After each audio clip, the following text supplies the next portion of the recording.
Hello, and thank you for stopping by and watching my video. My name is Sheila, and I am documenting my spiritual awakening.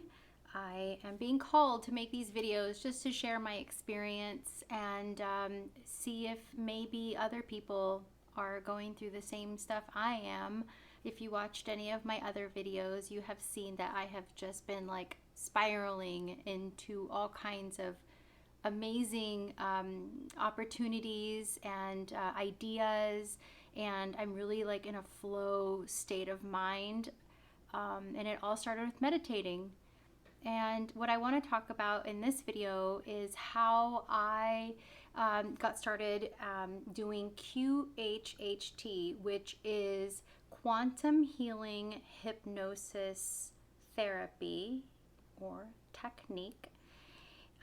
And it's a hypnosis technique developed by Dolores Cannon. She was a hypnosis therapist for many, many years, and she discovered a way to do a hypnosis technique where it would not only take somebody to a past life, but also bring up a person's subconscious mind and ask questions and do healings in that time. And so I've been really a fan of a lot of her work. And if you don't know who Dolores Cannon is, I would definitely recommend that you go on YouTube and just search up some of the stuff that she talks about. It just resonates with me, and she has hypnotized so many people and brought so many people to past lives, not only past lives but future lives, ET lives, even just like out of body lives, like being a spirit or maybe being an animal, and just really cool experiences that he has even documented in a lot of her books. I can't even, like, she's got a few books out. I bought a couple of them. They are pretty thick. And I am in the middle of reading other books right now, but I am going to hack this one. This one's called The Custodians, and it's a book about her interviewing alien abductees, and they tell their story. It's basically like a script form, so she just literally she records her sessions with these people, and anything and everything that has come up with during these sessions, she has written about it in her books. I do have another one, Between Death and Life, but I loaned it to my friend, and I don't think I'm gonna see it back. That's okay. So then I found out that I could also learn the QHHT method. I paid some money for some online classes. I got it on sale, but it's 22 hours of just Dolores Cannon doing lectures, and I love it because she's not really like, no, there's no PowerPoints, there's no syllabus or anything. It's just literally you listening to her talk about the method and how it works and her experiences, and then you just have to like take notes. And so I learned the method. And so what you do is, you talk to people in an interview. So like, for example, you'd bring in somebody that wants to try it, and I interview them for about a solid 2 hours. And so let me just back up and so let you know that I finished my class, and I'm an intern right now, and I have to have 25 sessions on 25 different people for free. So and it has to be in person only. And so once I do 25 sessions, because now that I passed the course and I'm an intern, once I do 25 free sessions, I can move up to the next level, which would be level 1. And then you pay money to do the level 2. And I believe you pay even more money to do level 3. And so I think technically, if you if you're able to get the technique the first time around, you can be level 1 and still be as good as like the level 2 or 3 people. It honestly is what I've heard. Level 2 is basically just more hacks and her bag of tricks. Which I can get into. And also, you know, same thing with level 3. You're just paying for more of like the business side of information about doing that whole gig. And anywho, so I interview somebody for 2 hours, and I get them real comfortable with me. Whatever we talk about doesn't leave this room. And then we go and I lay this person down on the bed, and it has to be a bed because it has to be nice and comfortable. And I just record, and I, in my induction voice, in a very monotone, crooning, rock the baby to sleep tone, I say the script that Dolores Cannon uses and she gave all of us as a gift. And so then once I get people to visit a beautiful place, so like there's a lot of visual work, okay? So this is where, you know, if you're dealing with a left brain person or a right brain person, there is a huge difference. I've dealt with 2 left brainers and 2 right brainers, and right brain people will get it. Like they are under the trance meditated, state, and they're able to visit past lives and do all that. But then I've had some left brain people that are very analytical, are afraid of not being in control. And so it's been a challenge to get those kind of people to go down, which is why the bag of tricks in level 2 is helpful, because Dolores Cannon will give you even more pointers in that session level 2, so you know what to do with these left brainer people, okay? So then, once I bring somebody to visit previous lives, usually we do up to 3 previous past lives, and sometimes they go into this life, and that means that we're working through something in this life, you know. And so then after that, I ask permission to speak to the person's subconscious mind, and I ask questions. Usually my client will bring questions with them to ask, and it's up to me to be the investigator and a detective and bring all the good questions.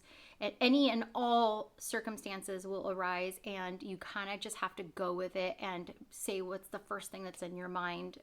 And so when it comes to talking to somebody's subconscious mind, I say is they, because it's like your higher self, your subconscious mind, the cosmic conscious collective, whatever you want to call it.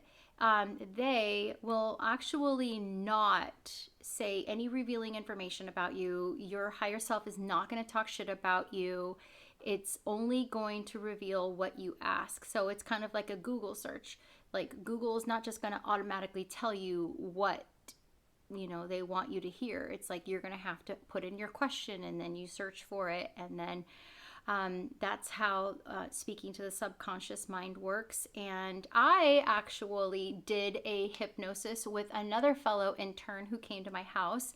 And it was so magical. I visited, I think, like 3 past lives. I was a man with a deceased wife, and my daughter, who is in this life, was my daughter in that life, and she took care of me. She was like, basically, because we didn't have a motherly figure in the house, my daughter took care of me because I was working all day, long hours. I just remember being very miserable in this past life.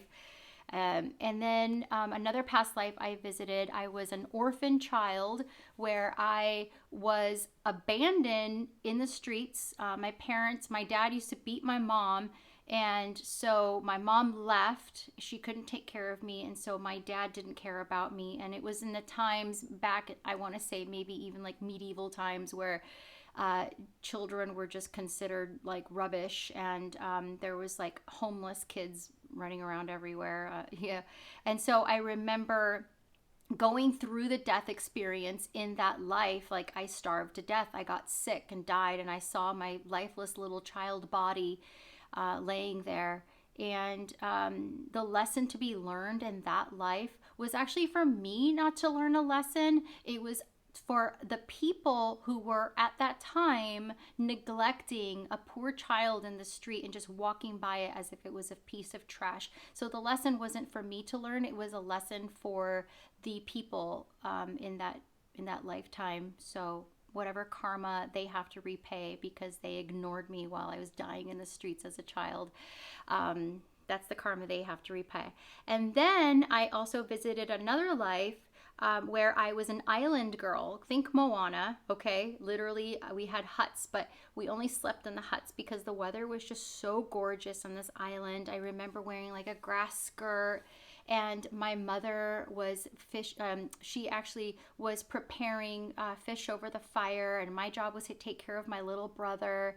And the most prominent thing I remember about that past life is that my dad was like this big, huge, muscular dude, and he was like the man in charge, like the head tribesman, and he was in charge of doing all the hunting and going and get all the food for the village. And I just remember like him being so masculine and so strong.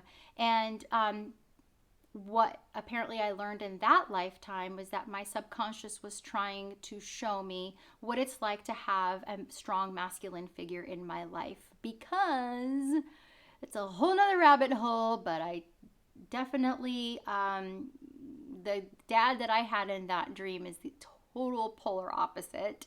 Love you, Dad. And so, so yeah, once you bring up the SC, which is the subconscious mind, you ask it the questions. Oh my gosh, another thing that I visited in my past life was an ET, and I remember actually channeling an ET during my session. Like my hypnotherapist, she was asking the ET questions, and basically he was answering through me, and we were just asking whether I came here as a volunteer. Did I come to planet Earth as a volunteer? And so the ET said that there was some resistance. It's kind of like going to battle, going to war. You don't really want to go, but you know you have to go, right? And so that's kind of technically how I feel about this particular lifetime. I'm like, damn, I really chose to be here at this exact time to fulfill some purpose. All right. And so it was really healing. I did a lot of crying. By the end of my session, I just remember having so much tears that had just been pouring out of my eyes. And I would definitely do it again. I don't know how it works if you do multiple sessions over and over again. I'm assuming maybe you go to more and more previous lives. Because I can imagine that we've all had so many past lives, unless you are part of the new age of souls that have never reincarnated on this planet, because that's a possibility too. The rabbit hole just keeps going down. Like, it's so insane. So yeah, QHHT method, Dolores Cannon. I'm going to read her books, and I'll come back and I'll tell you all about it. And I just wanted to share my experience with QHHT, Quantum Healing Hypnosis Technique, developed by Dolores Cannon. She's freaking awesome. And if anybody would like a free complimentary hypnosis session for past life regression, bringing up of the subconscious mind to do healing, hit me up. I have many spaces left. I need to get to 25. That way I can actually start making a living out of this, because it is a lot of work. It takes about 4 to 6 hours to work with one client, because there's probably a lot to unload in one session. And so it really depends on your area, how much you get paid, and it's just one of the other many healing modalities that I'm getting into, although this one does require a lot of energy work, because these people, while they're in that meditative trance state, are unloading a lot of generational and trauma on me, and I have to have my protective barrier, and I have to be thinking quick on my feet and come up with questions, answers, maybe even look at the bright side of things kind of scenarios. And so there's just a lot to talk about. But anywho, thank you so much for watching my video about QHHT. And let me know if you have any questions in the comments. I hope you have a beautiful, blessed day and show gratitude every day.